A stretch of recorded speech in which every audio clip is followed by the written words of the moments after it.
कौन हो तुम? रो क्यों रही हो तुम?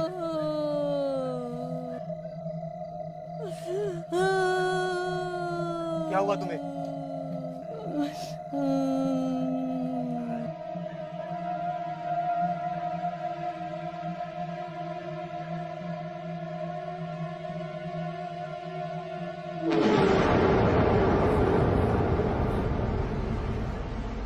ये राज किसकी है? कुछ पूछ रहा हूं मैं, बोलते क्यों नहीं हो? खुद ही देख ले।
रविश की डेड बॉडी जंगल के बीच में मिली थी और रिपोर्ट के हिसाब से उसकी बॉडी पे किसी शार्प वेपन के निशान थे, लेकिन आसपास कोई मर्डर वेपन नहीं मिला। और ऐसे केसेस इस गांव में काफी टाइम से रिपीट हो रहा है, लेकिन अभी तक कोई लीड नहीं मिली। तुम्हें क्या लगता है? अब जो भी लगेगा इन्वेस्टिगेशन के बाद ही लगेगा।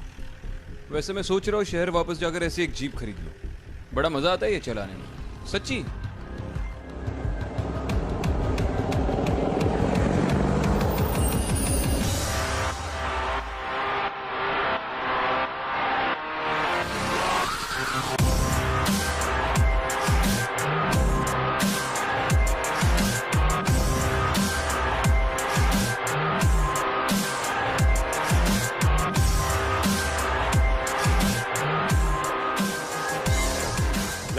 जैन, कितने बजे के करीब की बात होगी? सर रात तकरीबन 2-3 बजे के आसपास की बात लग रही है। जंगल में इतनी रात को इस रास्ते पर कोई नहीं आता सर।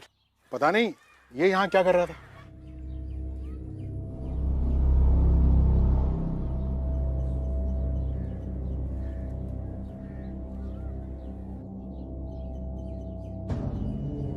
यहाँ से कुछ मिला था? नहीं मैडम, यहाँ से तो कुछ नहीं मिला था। रॉबरी या आपसी दुश्मनी कुछ भी? नहीं सर, ऐसा कुछ तो दिखाई नहीं पड़ रहा, क्योंकि उसका पर्स और बाकी सब सामान उसके जेब में ही था। एक काम करते, सबसे पहले रविश के घर से छानबीन शुरू करते। ठीक है।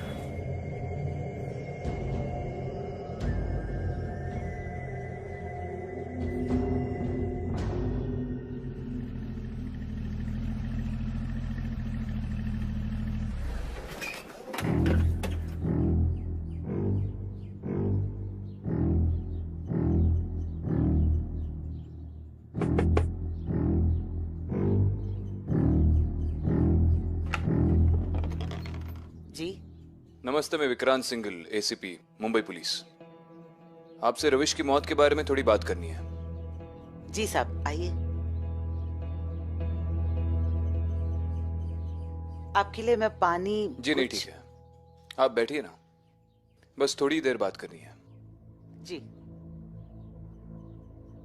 उस घटना के बारे में जरा बताइए प्लीज। कभी सोचा नहीं था कि अपने बेटे की मौत देखनी पड़ेगी इस जीवन में। देखिए, हम आपका दुख समझ सकते हैं, लेकिन आप हमें रविश के बारे में जितना बताएंगी हम आपकी उतनी मदद कर पाएंगे। बहुत खुश रहता था हमारा रविश। उसकी ना ही किसी से कोई दुश्मनी थी और ना ही कोई मनमुटाव। जिस दिन उसके साथ ये हादसा हुआ, उसकी मौत हुई, वो रात को इतनी देर रात तक जंगल में क्या कर रहा था, कहाँ से आ रहा था? साहब, उसकी बींदनी, मेरी बहू कजरी पेट से थी, तो वो दाई के घर से आ रहा था। रात के जब 11 बजे तक घर वापस नहीं आया तो मैंने उसे कई बार फोन किया, लेकिन उसका फोन बंद आ रहा था। कुछ पता नहीं चला। दाई के घर गया था, मतलब आपके गांव में कोई अस्पताल नहीं है? अस्पताल तो बड़े लोगों के चोचले होते हैं ना साहब, हमारे यहाँ तो दाई ही बच्चा कर देती है।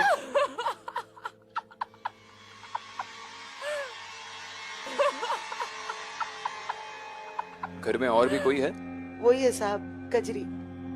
जब से रविश गुजर गया है तब से उसके दिमाग की हालत कुछ ठीक नहीं है। वैसे बड़ी चौकी है हमारी बहू, लेकिन हमारी बहू की किस्मत में तो शायद कुछ और ही लिखा था। उसी रात को उसकी बच्ची गुजर गई और साथ ही साथ मेरा बेटा भी। मेरा बेटा और मेरी पोती एक ही रात में मिट्टी में समा गए। साहब हमारा तो वंश ही खत्म हो गया साहब। बहुत दुख के पहाड़ टूटे हैं हमारे परिवार पे साहब। हम कजरी से बात कर सकते हैं?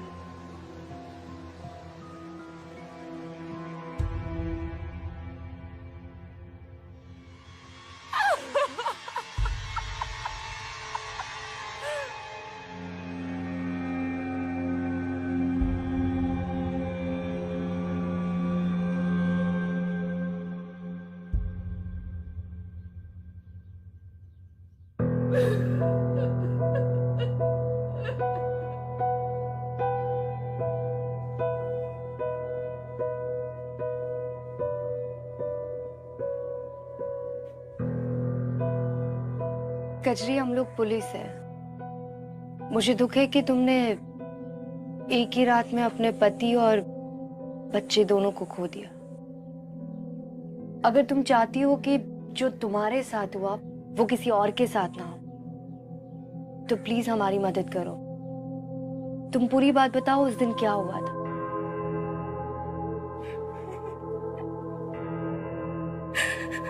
मेरे साथ ये देखो मेरी तीसरी बच्ची भी मर गई मेरे साथ।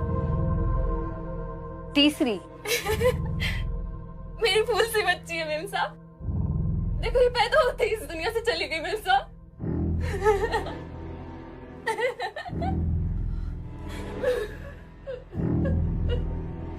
अदिति,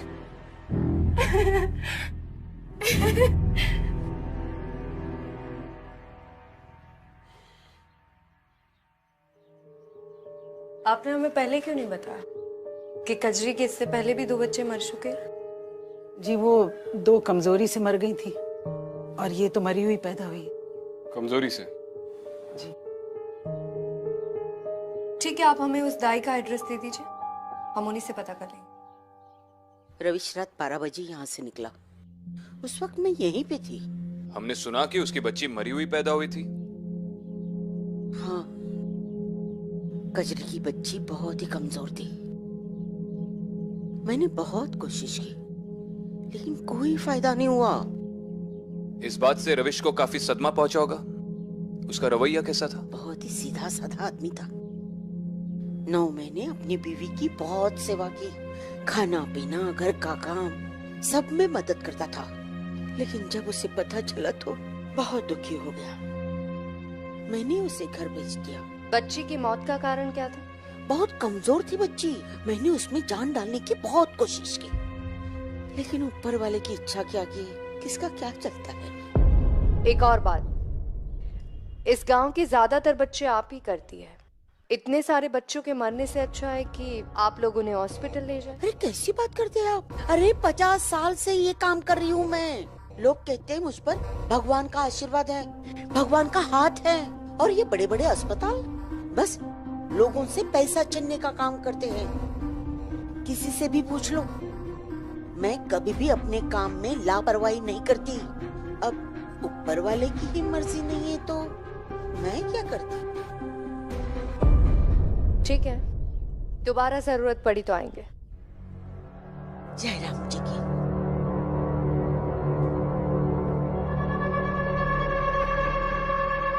ये गांव बहुत पिछड़ा हुआ है।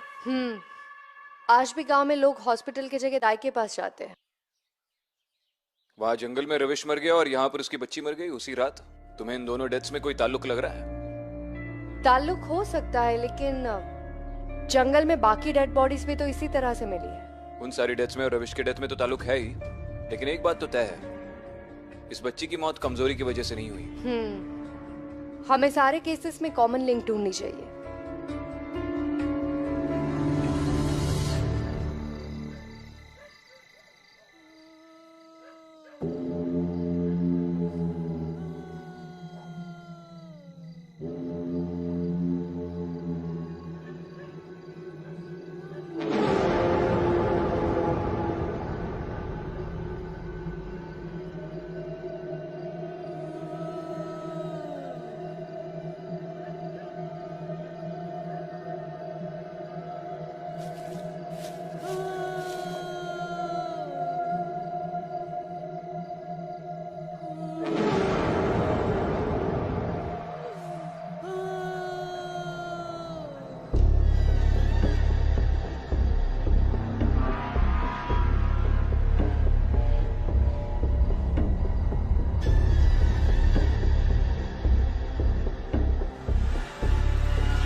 कौन हो तुम?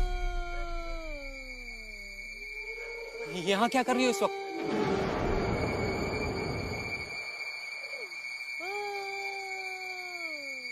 तुम रो क्यों रही हो?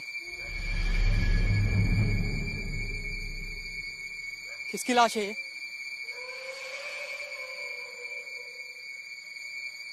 कौन मर गया? खुद ही देख ले।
हेलो सर, अभी अभी जंगल में एक और आदमी की लाश मिली है।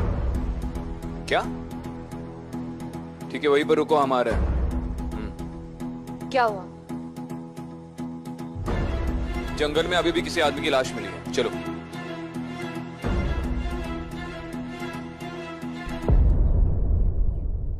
उसी तरह के घाव हैं। वार किसी नुकीली चीज से किया गया है।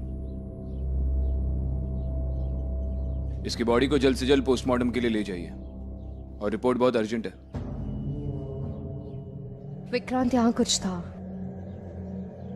कुछ अजीब।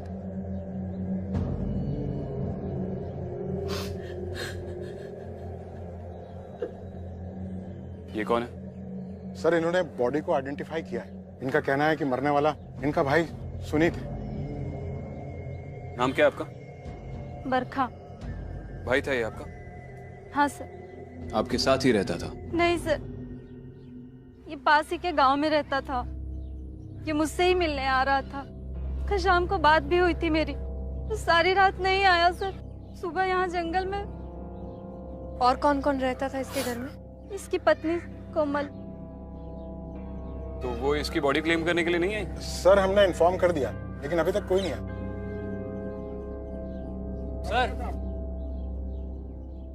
सर इनका कहना है कि इन्होंने यहाँ से कोई आवाजें सुनी। क्या सुना था तुमने? मैडम मैंने यहाँ पर किसी औरत के जोर जोर से रोने की आवाज़ें सुनी थी। बाद में मैंने यहाँ पर आकर देखा तो ये आदमी यहाँ पर मरा पड़ा हुआ था। कौन थी वो औरत? देखा था तुमने उसे? वो काली साड़ी वाली औरत। काली साड़ी में औरत? उसका चेहरा ठीक से देखा तुमने? नहीं,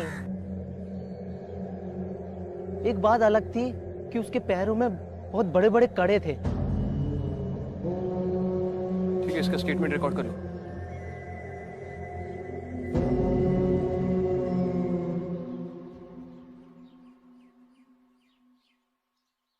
अब तक ये सारे लोग मरे हुए पाए गए उस जंगल में। दीपक, सुनित, रविश और कई भी सारे लोग हैं। सबके घाव एक ही तरीके के हैं, सबकी मौत एक ही तरीके से हुई है। उस गांव वाले का कहना था कि उसने एक औरत की रोने की आवाज सुनी और औरत ने काले कपड़े पहने हुए थे। आप में से किसी ने या किसी और गांव वाले ने कभी कोई काले कपड़े पहने हुई औरत देखी है आसपास? काले कपड़े में तो गांव के बाहर बहुत सारी औरतें हैं। रुआसियां कहते हैं उन्हें। रुआसिया? जी मैडम, जो लोगों की मैयत में रोने का काम करती है। रोने का काम? जी मैडम, गांव के बाहर इनकी बस्ती है। विक्रांत, मैं एक बार उस बस्ती में जाके पूछताछ कर लेती हूँ। ठीक है, और मैं सुनित की बीवी से जाकर मिलता हूँ जो इन्फॉर्म करने के बावजूद नहीं आई। बस्ती कहाँ है पता है ना?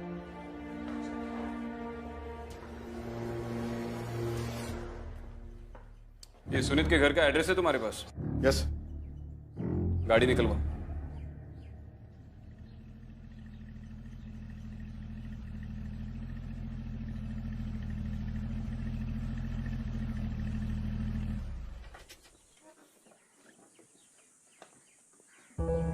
सुनिए, अरे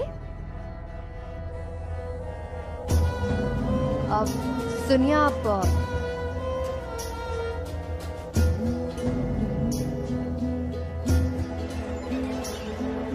आपसे बात।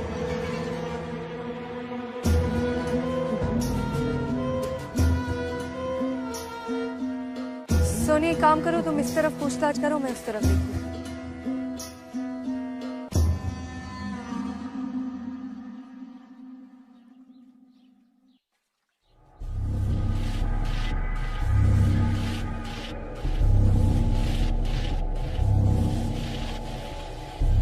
कोमल? हाँ बोलिए। मैं विक्रांत सिंघल, मुंबई पुलिस। बोलिए साहब। आपसे आपके पति सुनित की मौत के बारे में बात करनी है। क्या हुआ, आप हंस क्यों रही हैं? और आप उसकी बॉडी क्लेम करने के लिए क्यों नहीं गई?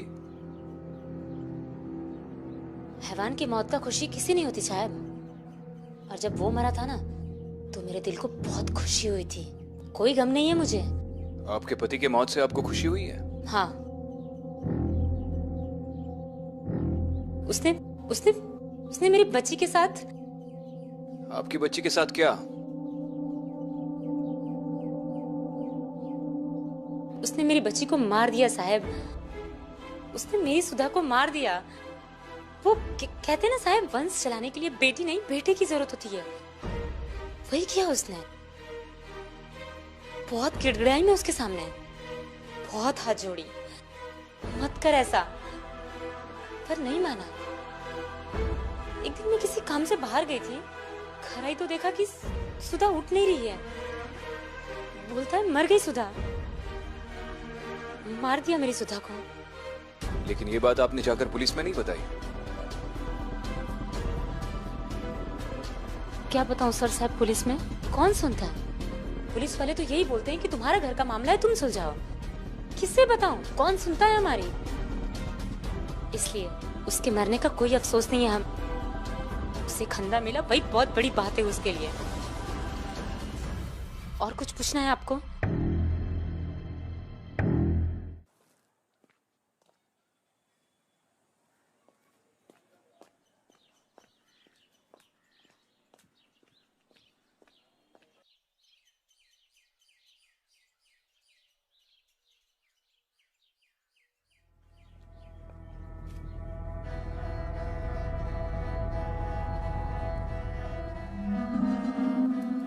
नाम क्या है तुम्हारा?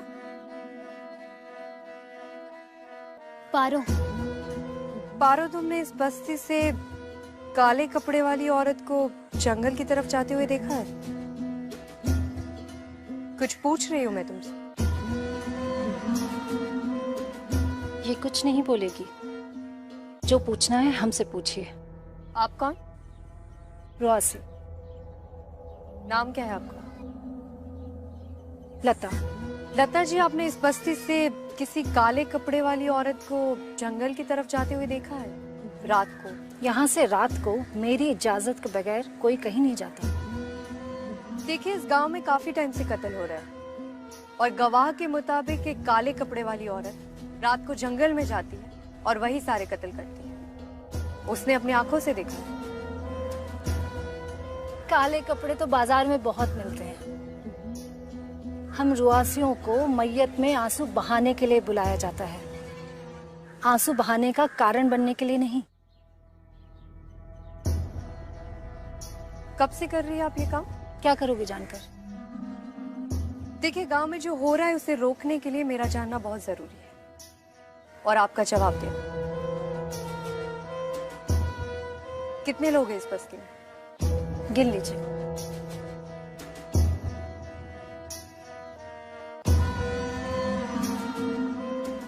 लता जी, आपके परिवार में या इस बस्ती में कभी किसी के साथ कोई घटना हुई थी या किसी के साथ कुछ गलत हुआ हो?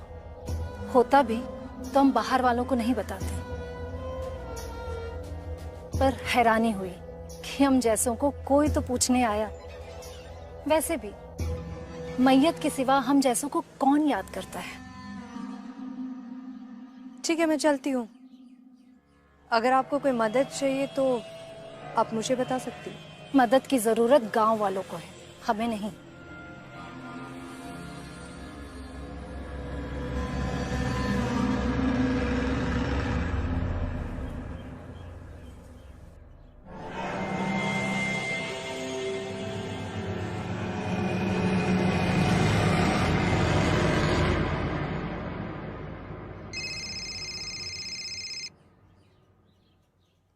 हाँ दीदी। विक्रांत सुनीत की फैमिली से मिले?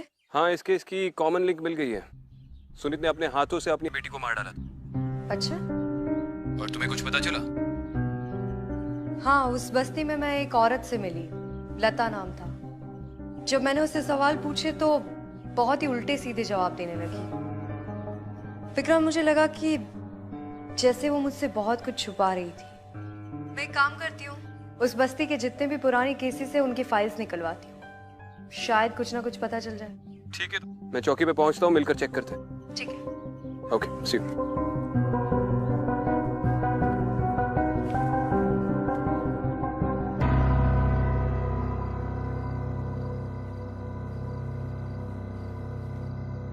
दाइमा, सब कुछ ठीक तो हो जाएगा ना? कोई परेशानी तो नहीं होगी ना?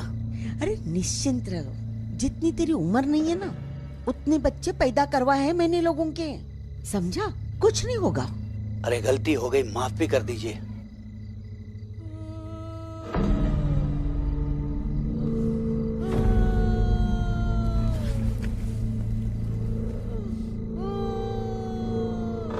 दाइमा, किसी औरत के रोने की आवाज है।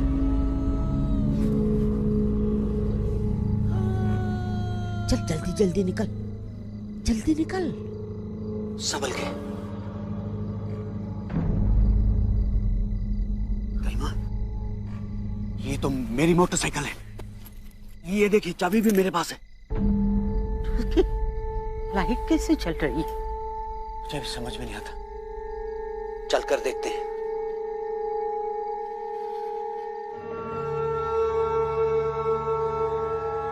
कौन है? कौन है वहां पर?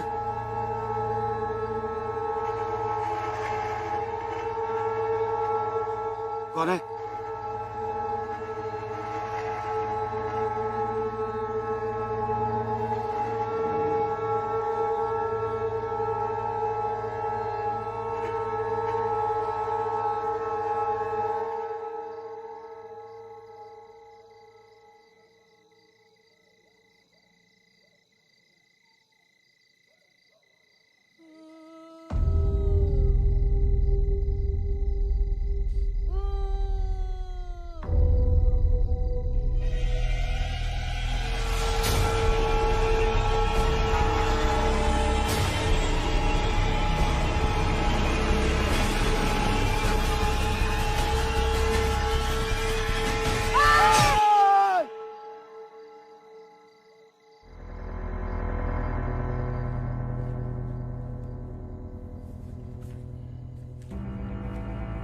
कांस्टेबल्स का कहना है कि हाल ही में इस बस्ती से किसी ने कंप्लेंट नहीं लिखवाई है। ये सारे के सारे पुराने केस फाइल्स हैं।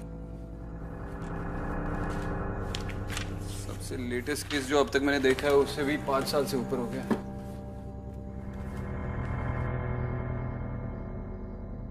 ये देखो, ये एक केस है 20 साल पुराना।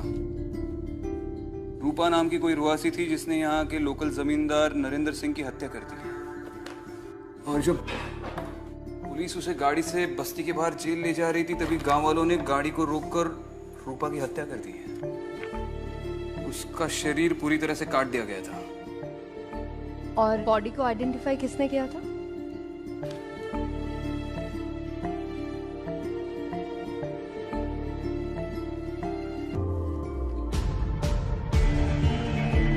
दत्ता।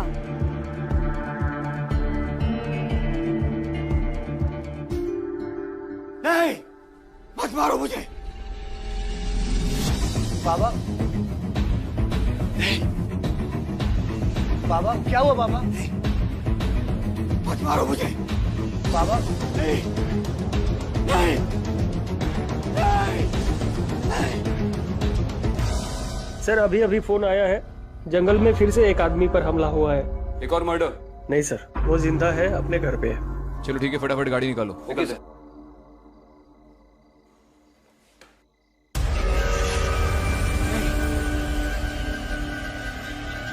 नहीं, नहीं, मत मारो मुझे। नहीं, नहीं, नहीं, नहीं।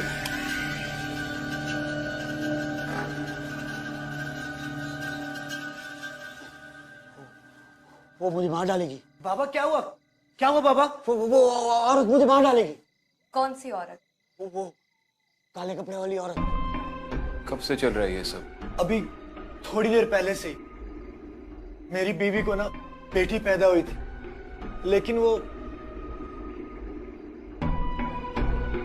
मरी हुई पैदा हुई और उसी का दाह संस्कार करने के बाद बाबा दाई माँ को घर छोड़ने जा रहे थे, लेकिन जब वहां से रात को लौटे तब से उनकी ऐसी हालत है। डिलीवरी के टाइम पर तुम कहाँ थे? मैं बाहर गया हुआ था। जैसे यहाँ पहुंचा तभी मुझे पता चला कि मेरी बेटी। ठीक है, ख्याल रखो अपने पिताजी का। बाबा अदिति, इसे बिल्कुल भी भनक नहीं लगनी चाहिए कि हम सब कुछ जानते हैं, लेकिन इसे अपने गुनाहों की सजा तो मिलनी ही चाहिए, और उस दाई को भी।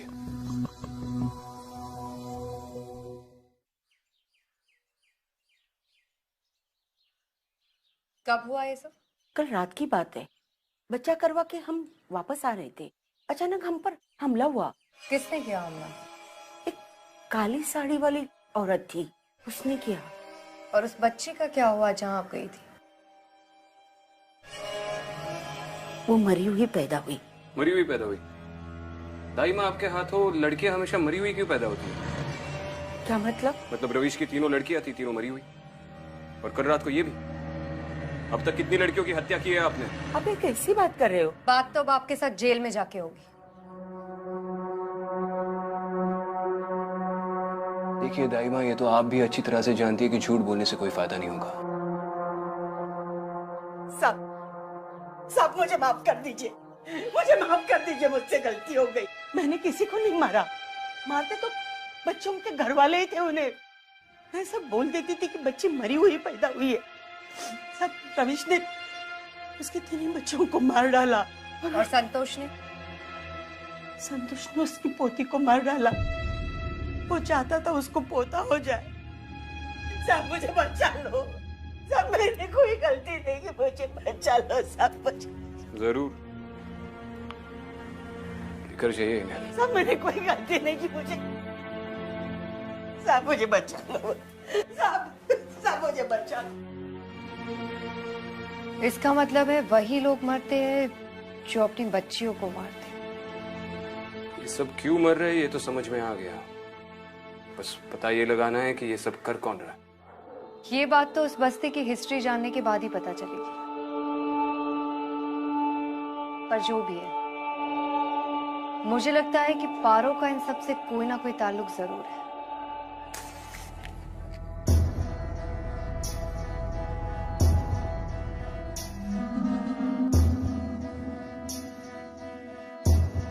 लता जी, मुझे आपसे कुछ बात करनी है। देखिए, इस गांव में जो कुछ भी हो रहा है उसे रोकने के लिए मेरा आपसे बात करना बहुत जरूरी है। रूपा के साथ क्या हुआ था?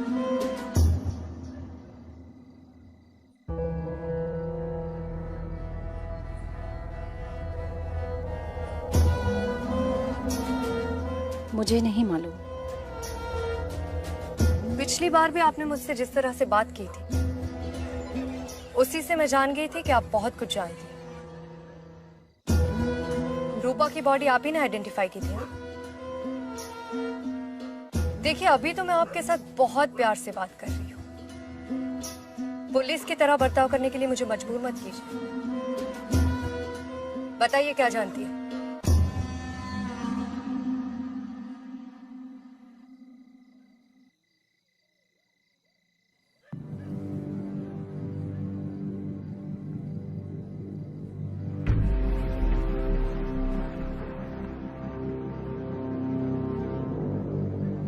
पारो, तू अंदर जा।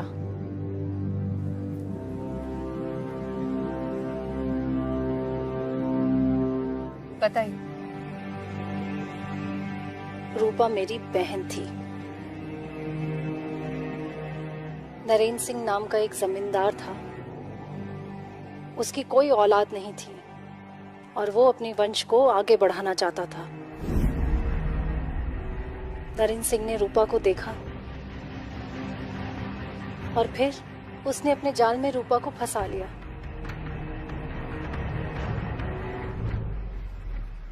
फिर रूपा गर्भ से हो गई।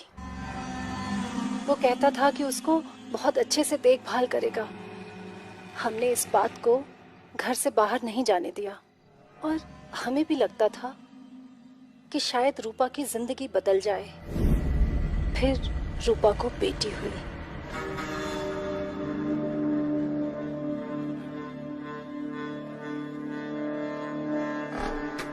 नरेंद्र सिंह अपनी बच्ची को जान से मारने के लिए खुद वहां आया। कहाँ लेके जा रहे हो मेरी बच्ची को? मेरी बेटी को मतलब? नहीं, मेरी बेटी को छोड़ो। मेरी बेटी। रूपा रोई, गिड़गिड़ाई, चिल्लाई, पर उसने उसकी एक नहीं सुनी और उस बच्ची को जमीन में जिंदा गाड़ दिया।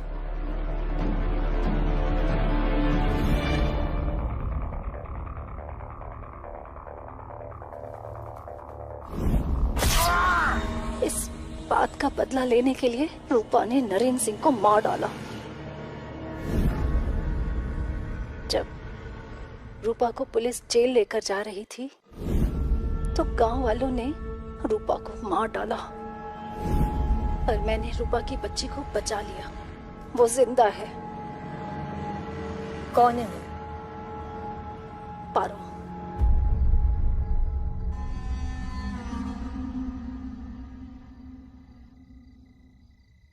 पारो रूपा की बेटी? हाँ। जब नरेंद्र सिंह ने अपनी बच्ची को जमीन में जिंदा गाड़ दिया तब मैं वहां किसी तरह पहुंची और उस बच्ची को बचाकर इस गांव से बहुत दूर लेकर चली गई। उसे वहीं पाला पोसा और सबको यही बताया कि ये मेरी बच्ची है। लेकिन फिर कुछ आर्थिक तंगी की वजह से इस गांव में हमें वापस आना पड़ा। लेकिन रूपा को अभी भी यही लगता है कि उसकी बेटी मर चुकी है, इसीलिए वो लोगों को मार रही है। उसकी आत्मा को शांति मिले इसलिए हमें एक बार उसे पारो को दिखाना बहुत जरूरी है। पर पारो को इसके बारे में कुछ भी मालूम नहीं। पारो को आपने ये सारी बातें नहीं बताई? नहीं।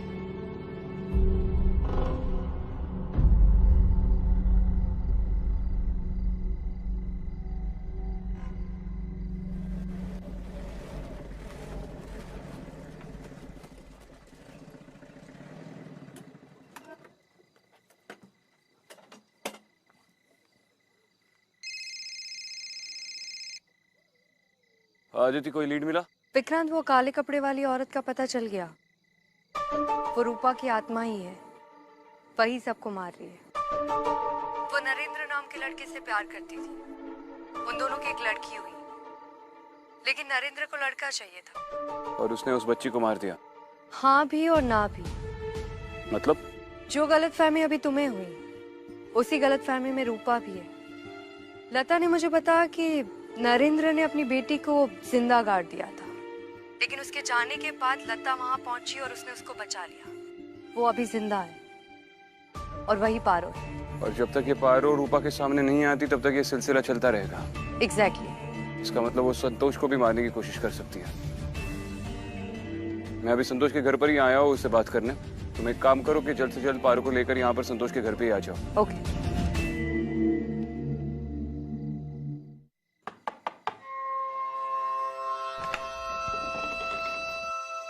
जी नमस्ते। नमस्ते। तुम्हारे पिताजी से थोड़ी बात करनी है। आइए।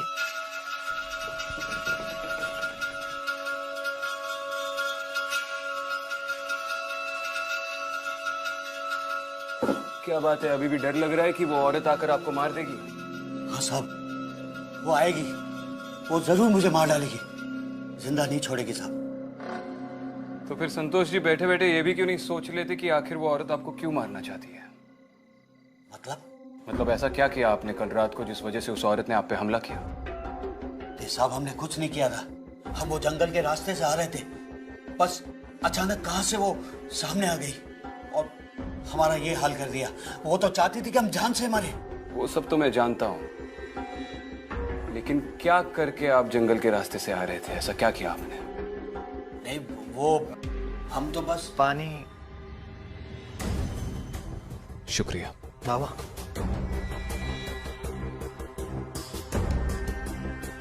खून खून क्या हुआ बाबा? सब सब मत पीजिए, खून है इसमें। अरे खून खून पिला रहा है तू, मत पीजिए साहब, मत पीजिए। किसका खून नजर आ रहा है आपको इस पानी में? अपनी पोती का? नहीं नहीं साहब, खून है इसमें, खून है, ये पानी नहीं है। बेवकूफ, खून पिलाएगा मेहमान को। जा रखो, हो जाओ यहाँ से। अरे घर में नहीं, घर के बाहर जा, वरना फिर मुझे खून पिलाएगा तू। जा।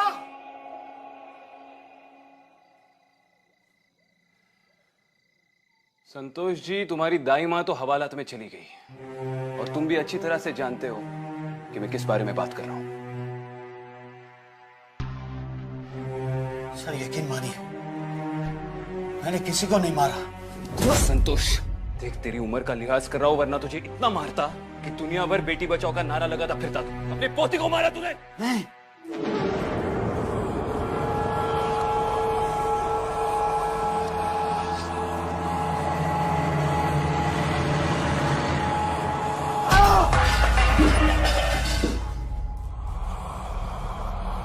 रूपा, इसे छोड़ दो।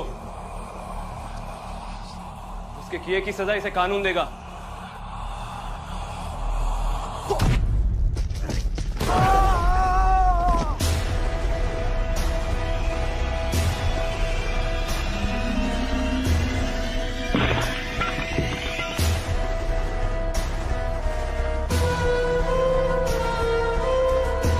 और रही तुम्हारी बेटी की बात, तो वो अभी भी जिंदा है।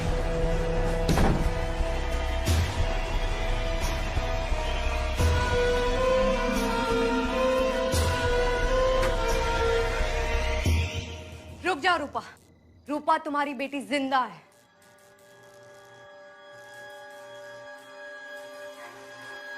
तुम्हें गलतफहमी हुई है। नरेंद्र ने तुम्हारी बेटी को जिंदा गाड़ दिया था, लेकिन तुम्हारी बहन ने उसे बचा लिया था और वो यही है तुम्हारे सामने। यही है तुम्हारी बेटी पारो।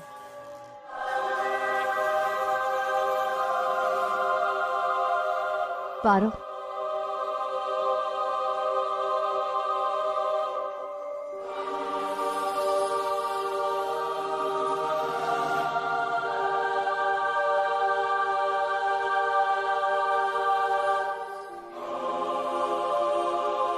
माँ,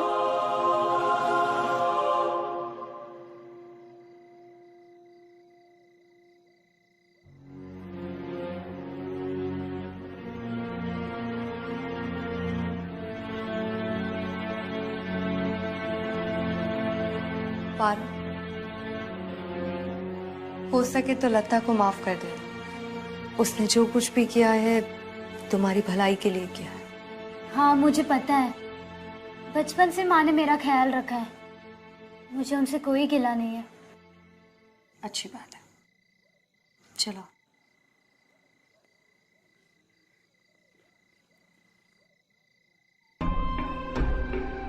वो औरत मुझे मार डालेगी, ये औरत मुझे मार डालेगी, मुझे मार डालेगी।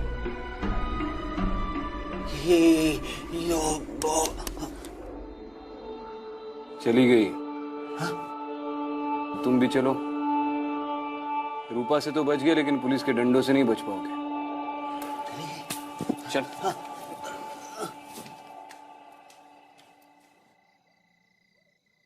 तो एसपी अदिति शर्मा, ये मिशन तो अकम्प्लिश हो गया।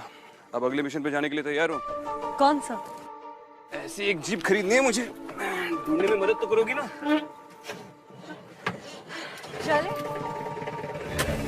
मदद तो करनी पड़ेगी तुम्हें।